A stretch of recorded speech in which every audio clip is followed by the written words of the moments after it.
नमस्कार दोस्तों, स्वागत है आपका हमारे इस YouTube चैनल में।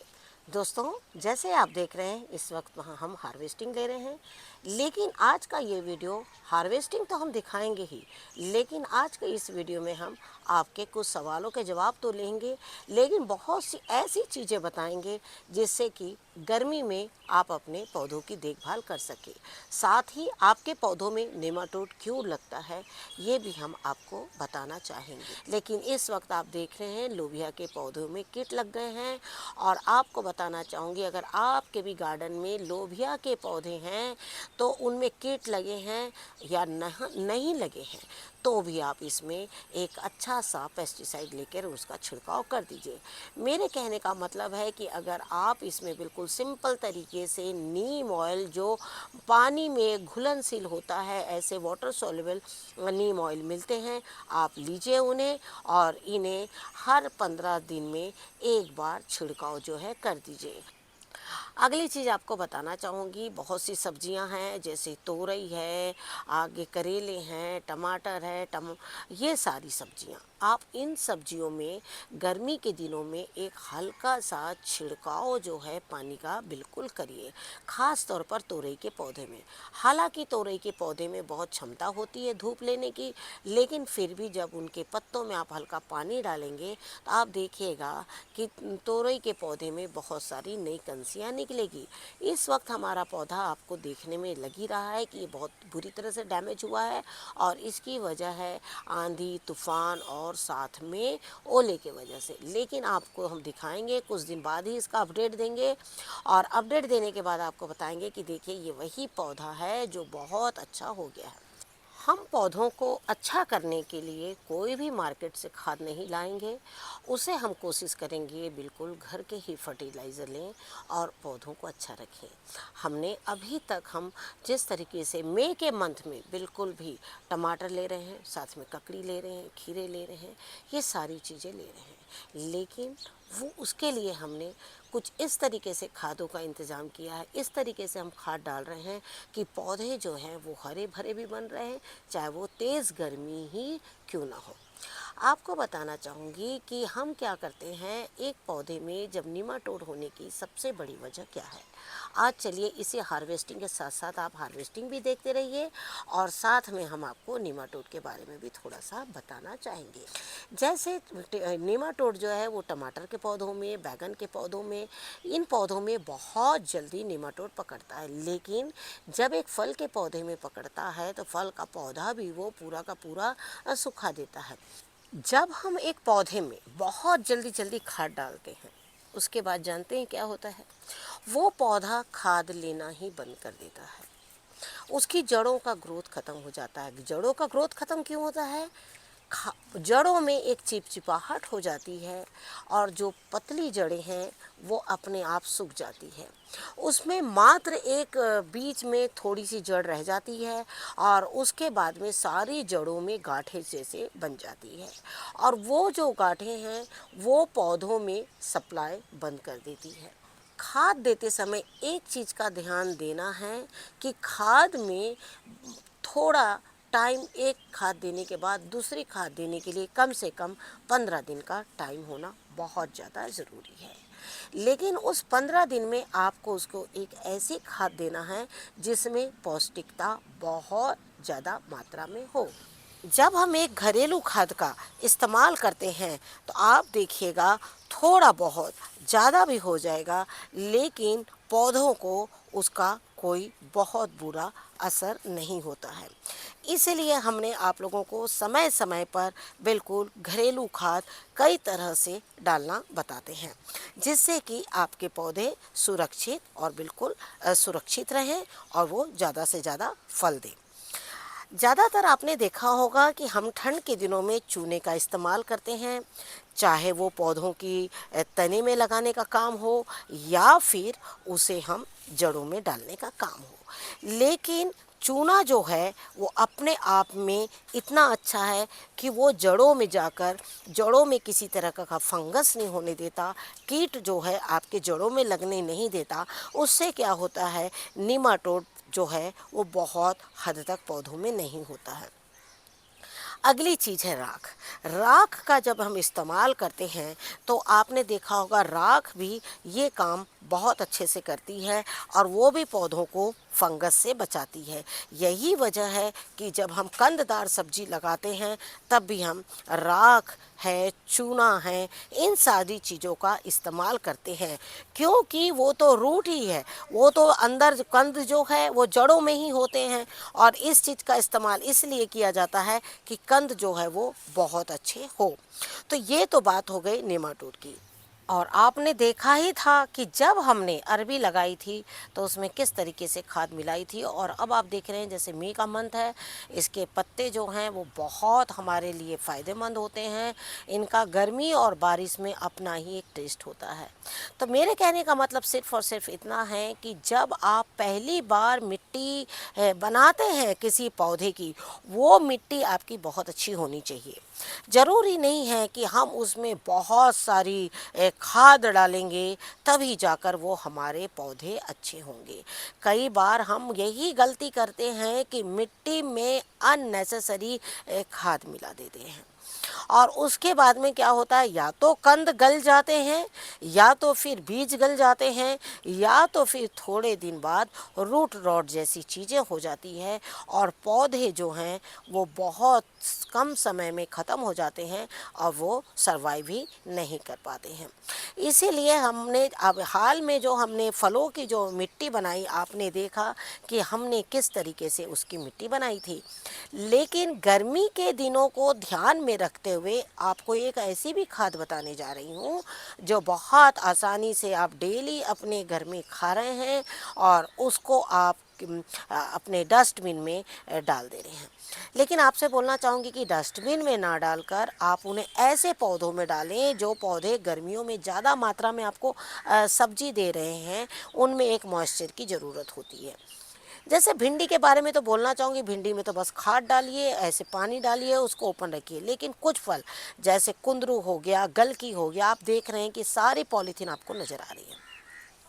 जानते हैं इस पॉलीथीन में क्या है? इस पॉलीथीन में है खरबूज के छिलके।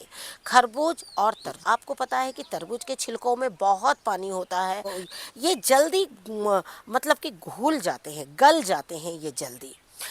आप क्या करें, इन्हें देखिए, मैं तो बहुत साधारण तरीके से पॉलीथीन में ही रखती हूँ, डब्बों की कमी हो गई है। आपको क्या करना है, इन्हें पॉलीथीन बैग में, जैसे एक दिन आप लगभग देखिए कोई भी एक तरबूज तो हम काटते ही हैं, बस एक तरबूज काटा, उस तरबूज के छिलके, उसमें थोड़े से प्याज के छिलके, 2-4 छिलके डाल दीजिए, उसमें एक हाथ नींबू का छिलका, गर्मी के दिन में सभी के घर में जूस बनता है, एक नींबू का छिलका डाल दिया, और भी जो आपका किचन वेस्ट है। तरबूज के छिलके क्या करेंगे, दूसरे किचन वेस्ट को भी ना बहुत जल्दी गलने के लिए बिल्कुल तैयार कर देंगे। नींबू के छिलके जो है वो कीट नहीं होने देंगे। जैसे आप देख रहे हैं ये सारे तरबूज को छिलके को हमने एक पॉलीथीन में रख लिया है। अगर आपके पास कोई डब्बा हो तो आप डब्बे में भी रख सकते हैं, आप डब्बों में भी होल कर लीजिए। हमने इस पॉलीथीन बैग में होल कर लिए हैं, जिससे कि धीरे धीरे ये जो खरबूज के छिलके हैं ये गलते चले जाएं और साथ में इसका जो रस है वो पौधों में जाए। अब इसको जब पौधों में डालना है तो आप क्या करेंगे, आपको बताने हैं। होल तो जैसे हमने कर ही लिया है, इसमें कुछ प्याज के छिलके हैं, कुछ और भी छिलके हैं, लेकिन सबसे ज़्यादा मात्रा में खरबूज और तरबूज के छिलके हैं। और इसमें जैसे जैसे आपके घर में जमा हो जाते हैं तो आप इसमें डाल सकते हैं 2 से 3 तरबूज के छिलके।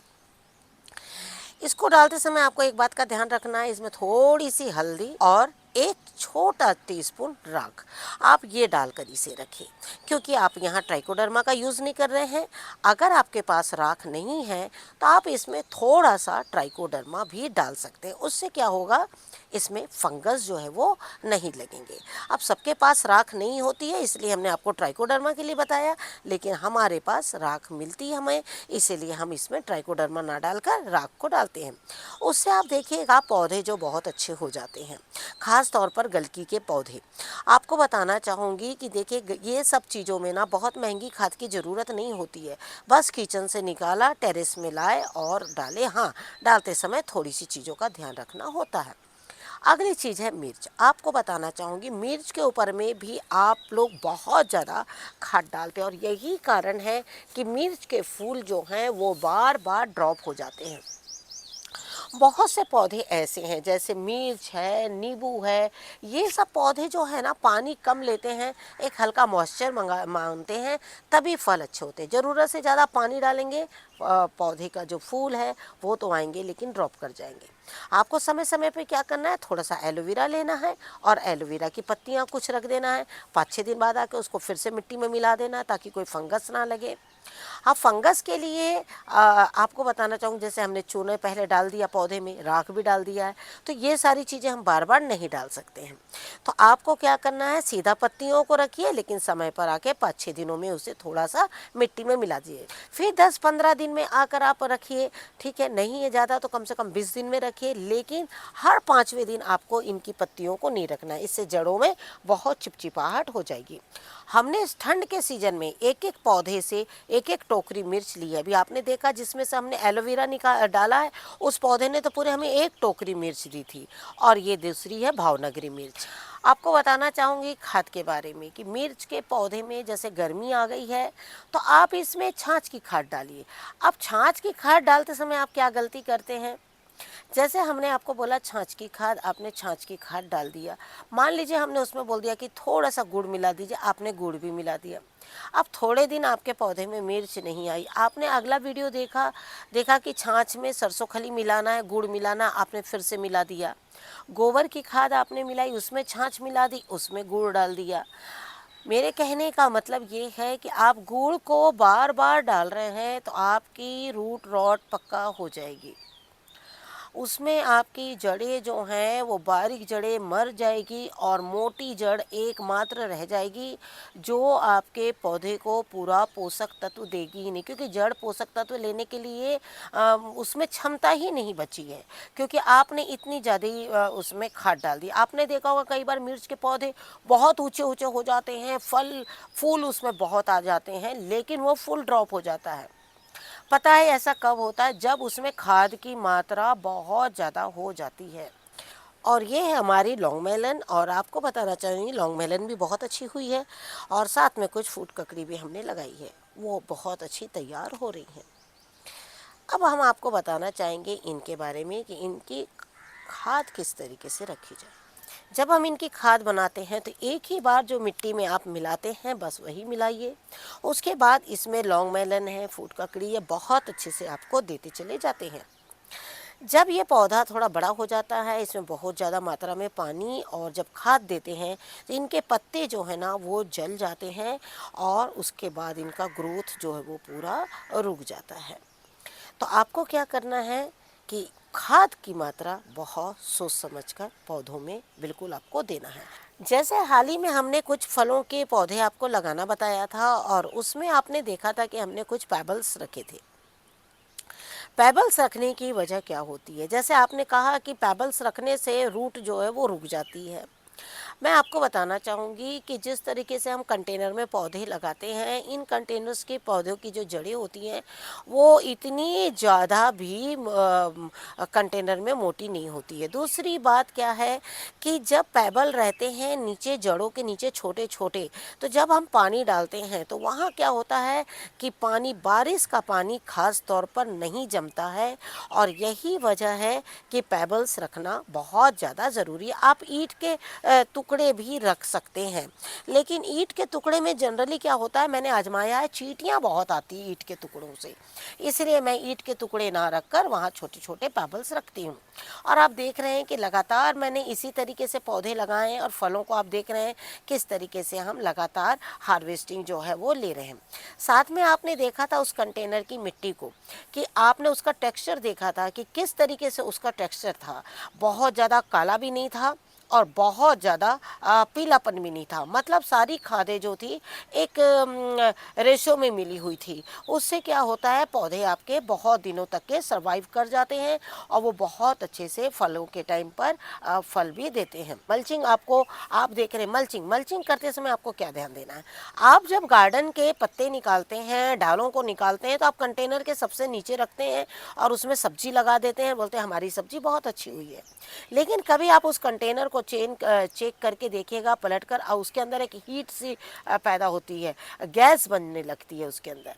इसीलिए आपको हम एक सलाह देंगे, जब भी आप गार्डन से कोई भी पत्ते या जो इस तरह की कमज़ोर डालें, ये सब टमाटर की डालें हैं, ये सब क्या कर सकते हैं आप कंटेनर में ना अच्छे से उनको ऊपर में गर्मी के दिन में पूरा मल्चिंग कर दीजिए। आप देखिएगा कि 15 दिन में ये इतने अच्छे गल जाते हैं और पूरे मिट्टी में इतना मतलब भुरभुरापन होता है, मिट्टी एक एक बिल्कुल अलग अलग होती है, ठीक है ना, और मिट्टी में पूरे गल के और ये मिट्टी ही बन जाते हैं सारे पत्ते और वो बहुत अच्छे तैयार होते हैं। आपका अगला सवाल था कि क्या मैं अमरूद के पौधे में अब खाद डाल सकती हूँ, तो मैं आपसे सिर्फ इतना कहना चाहूँगी कि जब भी आप किसी भी पौधे की रिपोर्टिंग करते हैं तो आप शुरू में उसमें खाद मिलाते हैं, इसलिए हमें क्या करना है, जल्दी खाद नहीं मिलाना है। अब आपको 20 दिन के बाद उसमें खाद मिलाना है और खाद कैसी होनी चाहिए, जो बिल्कुल पोषक तत्वों से भरी हुई। इसके लिए हम क्या करेंगे, छाछ जो है वो 3 दिन पुरानी छाछ रहेगी, मात्र 15 से 20 ग्राम दही की छाछ होगी और एक काबुली चने के बराबर का हमारा गुड़ होगा। इसे डाल दीजिए अभी आप, इससे आपके मिट्टी को पोषक तत्व मिलेंगे। उससे क्या होगा, पहले मिट्टी अच्छी होगी तो उसकी रूट भी अच्छी काम करेगी। उसके बाद हम आपको अगले 20 दिन बाद फिर बताएंगे कि अब इसके ग्रोथ के लिए आपको कौन सी खाद डालनी है, जिससे कि इसकी जड़ें जो हैं वो बहुत फास्ट ग्रोथ करें। तो जब भी आप पौधा लगाएं तो इस तरीके से 20 दिन का अंतराल खाद में बिल्कुल रखें। वीडियो पसंद आए तो उसे लाइक और शेयर ज़रूर कीजिए। Thank you very much. नमस्कार, जय हिंद, जय भारत।